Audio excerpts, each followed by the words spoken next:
Hi, my name is Joe Ratish. I'm the owner of Doe and I. I'm 21 years old and it's a company that I've started. So Doe and I is a company that I've started since a young age. Since a young age, I have had an interest in cooking since 7, and seeing my mother, grandmother, my relatives, all these people cook, I had gained an interest in cooking, and seeing TV shows as like MasterChef, and seeing chefs like Gordon Ramsay and Marco Pierre White gave me a really big interest in cooking, and so I've started this company.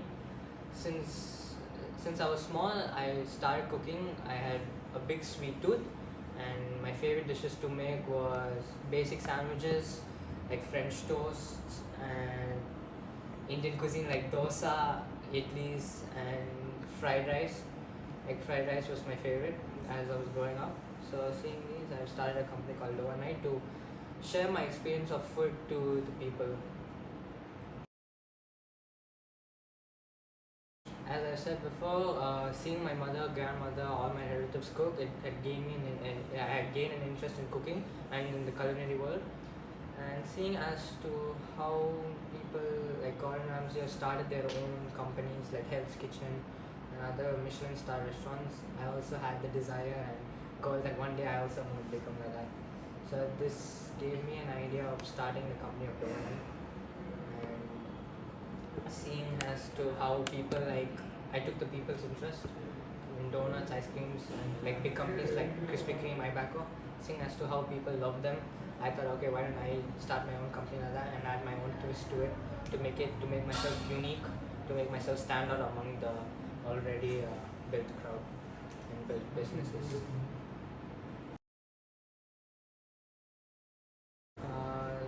My most valuable lesson that I've learned about business is time, patience, marketing, and connections.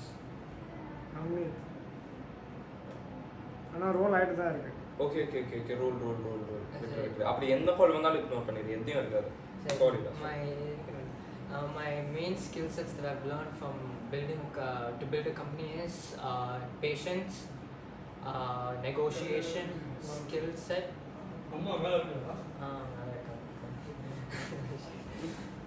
Question. What's the most valuable lesson? The most valuable lesson I've learned from building a business is marketing skills, negotiation, connections, time, and advertising. So each part plays a major role in building a business. Getting a good infrastructure through social media, building acknowledgement to the people, and making my company well known to everyone was the main task of building Doe and I, because without any customers you can't run a business. And so the main focus was advertising, getting people's attention, doing extravagant things to get the people's attention, and things like connections, knowing people to help me build my business, to give me advice, to learn marketing, how to attract more people after seeing the menu, that they should understand what my concept is, what I'm trying to give them, what I'm trying to show them, and why I'm trying to show them. So my company is basically on ice creams and donuts. As I said, people can go to Ibaco, to other famous ice cream parlors. Why should you come to mine? It's because that I've learned that the uniqueness and the story that I tell through the food I make is the main reason why people come. And my ice cream is special because I take normal ice cream and infuse flavors into it, turn it soft serve, and because people tend to like soft serve more. And my donuts are freshly made, and it's customizable to the user's work rather than pre-made items that people have to buy from. So people tend to like that more. Advertising is the main issue because Instagram, TikTok, all these things are the reason why the world revolves today. And since half your average person is mainly on social media, the more I upload on Instagram, YouTube, Facebook, all these things, people get to know my company. So yeah, my company is running based on people's interest and people's feedback. Feedback is a very important thing to me.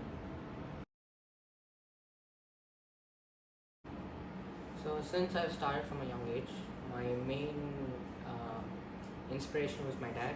He had started multiple business on his own, and since he had started multiple business on his own, it was easy for me to learn from him and take his point of views. Not only that, when I started my business, I had been introduced to a lot of people who had multiple businesses around the same food franchise or the culinary franchise, and it was easy for me to understand what comes, what goes, what can break or make your company, and what can break and make your company. So it was all a learning process. As I started the company, more issues would come as time progressed. So the first thing my first main issue was getting my first customer. Even though I prioritized advertising, it didn't gain a lot of traction. And since that traction wasn't there, it wasn't easy for me to build my company and start my franchisee. So that was the main risk. And my age was a big factor for my company, because since I was a very young entrepreneur, people didn't take me seriously, and since I didn't have that seriousness towards me, it was harder for me to get people to understand my goals, my vision, my same excitement for food that other people have. So convincing and getting people to work for me and to support my business was the hardest factor. I had been introduced to a lot of investors, a lot of people who already been in the culinary world, chefs, great chefs who had made my recipes more prominent, more better. And the reason why my shop is running today is because of these connections and these people that I've made along the journey of me starting my business. And the risk factor was my shop placement. So I had to find a good area for me to place my shop, so that even if the social media traction doesn't occur, that my shop is at a naturally placed a place where a lot of people tend to go by, and they get curious about what this new shop is there to give and why they need to come to the shop. So that was my risk. And starting this business was a very tough decision of mine, because since I'm a young entrepreneur, I still have schooling, college. So it was a goal that it was really like unachievable at the moment. Since I was very young, I didn't have self-hope in myself also, and so believing in myself was the main reason why I was able to start this business of dough and I. Everyone told me no, teachers told me to focus on my studies, join a job. Well, I wanted to think brighter, out of the box, start something new, start something that was more of my interest rather than sitting and putting my head down at a book, putting my head down at a table. So self-belief, connections, and negotiation, marketing, and sales. It was mainly because of sales. The conversation I had with people was very nerve-wracking, but once I calmed myself down, I was able to convince them, get into their shoes, make them understand why they had to come to my company. It was pretty easy to start the business. So the risk factor was there, but once I got it going, it was a little smooth. Has its ups and downs, like everything in the world. My long-term goal is to make it so that it's accessible to everyone. And since it's my interest and my favorite type of thing in the world, food, I wanted to go around the world. I wanted to go to places that normally you won't get very good cuisines. Like for example, if you go to the north of India, or like the very rural areas, people don't experience a lot of fast food restaurants, fast food or any type of important cuisine rather than their own things they cook at home. So I want to take it to places of the world where people normally don't get food, and normally people don't get to try these type of things, and to people who love food, like the main foodies. I'm trying to attract them through the business and just share my love of food to everyone.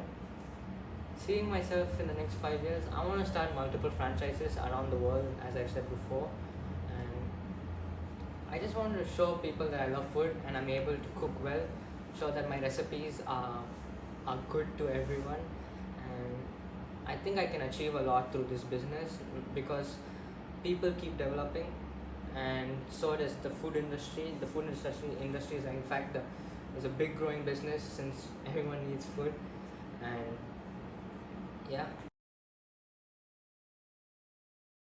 Okay, so I'm still a college student since I'm 21. I'm currently doing college, and so my day starts at 5:30. I normally take the college bus, and I wake up 5:30, get ready. My college bus comes at 6:30, and during the college bus is when I get some peace and overtime, since it takes roughly 1 hour for me to reach my college.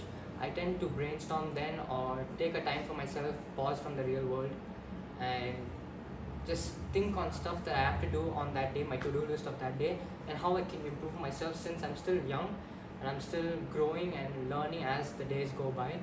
I'm just that 1 hour is more of my peace time and my meditation time is what I can say. I reach college. I tend to have I have my classes. I attend all my classes, and I have my breaks.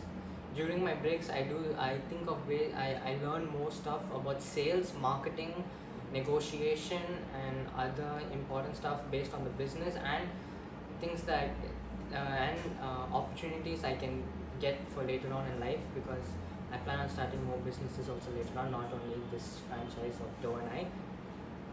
After my college, I take the college bus again, come back home, and once I reach home, it's another 2 hour drive from my college to my house. During that time, I tend to rest, and during that 2 hours drive, I tend to rest in that, because that's the only free time I get to myself, and it's the only time I can rest. And once I reach home is when I lock in, complete my college work. Since I don't have any other time other than that, I tend to complete my home assignments, my projects, my projects.